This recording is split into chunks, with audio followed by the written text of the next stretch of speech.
কাছে দোয়া করছে কি, রব্বানা আতিনা মিন লাদুনকা রাহমা, আল্লাহ আপনি আমাদেরকে আপনার কাছ থেকে রহমত দান করেন, দয়া করেন।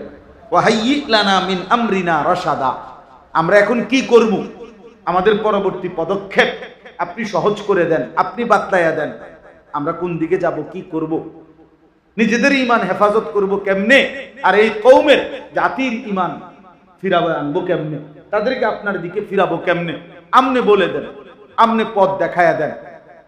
সুবহানাল্লাহ। আল্লাহ তাআলা বলছে, আমি বুঝানোর জন্য বলতেছি আর কি, আল্লাহ তাআলা বলেন ফাদরাবনা আলা আদানিহিম ফিল কাহফি সিনিনা আদাদা, আমি সেই যুবকদেরকে বললাম বহুত কষ্ট কইরা হিম্মত কইরা ঈমান বাঁচাইয়া এই গুহার মধ্যে আসছো, আমি আল্লাহর জন্যই এত বড় কুরবানি করছো, মা বাপ পরিবার সব ছেড়ে দিছো, তোমরা অনেক বড় তোমাদের উপরে ধকল গেছে, তোমরা একটু বিশ্রাম করো, খাইতো একটু শোবার থেকে উঠলে পরে বুঝবে।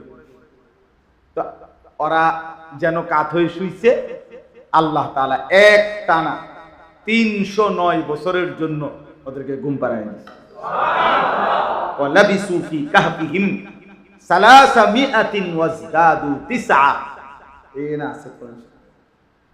আল্লাহ বলেন তারা গর্তের মধ্যে গুহার মধ্যে ছিল 309 বছর। কয় বছর? 309 বছর।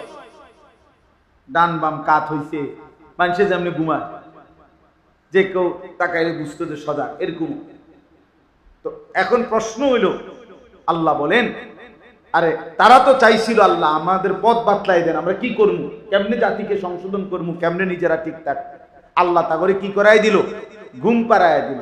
তো তারা যেন বলল আল্লাহ চাইলাম আপনার কাছে চলার পথ, আগামীর পথ, আপনি আমগরে দিলেন হোতাইয়া, মানে ঘুম পাড়াইয়া।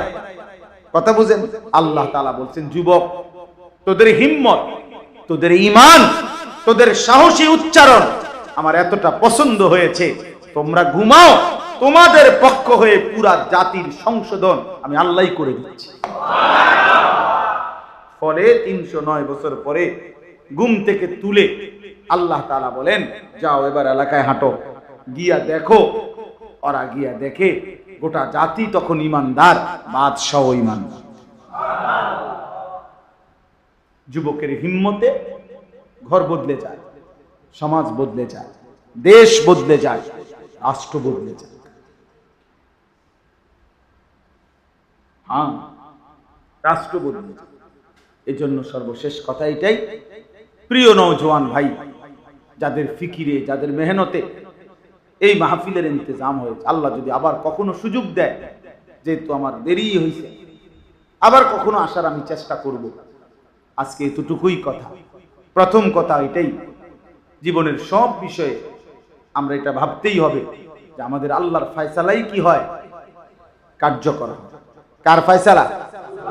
আর 2 নাম্বার কথা হইল, ছাত্র হও, কিশোর হও, নওজোয়ান হও, আর অভিভাবক যারা, তারাও আমরা জীবনের উপার্জন, জীবনের আগামী টার্গেট ঠিক করতে আমাদেরকে এটা মনে রাখতে হবে, আমার উপার্জন, আমার জিন্দেগির মধ্যে হারামের কোনো মিশ্রণ যেন না হয়। কারণ হারাম দ্বারা অভাব মিটবে না, হারাম দ্বারা প্রয়োজন পূরণ হবে না। যেহেতু প্রয়োজন পূরণ হবেই না, তার কাজে আমি হালালের উপরে থাকি, তাহলে দুনিয়াও মিলল, আখিরাতের জান্নাতও মিলল। আল্লাহ আমাদেরকে তৌফিক দান করেন। আর সর্বশেষ কথা হইল, তোমরা যারা কিশোর যুবক, আসহাবে কাহফের মতো, এই 7 যুবকের মতো তোমরা তোমাদের ঈমান সুন্দর করো, বিশ্বাস মজবুত করো, আল্লাহকে সেজদা দাও, তোমাদের যৌবনেই তোমরা আল্লাহকে ডাকো। ইনশাআল্লাহ এই যৌবনের ঈমান দ্বারাই আল্লাহ তাআলা দেশ, জাতি, সম্প্রদায় সব বদলে দেবে ইনশাআল্লাহ।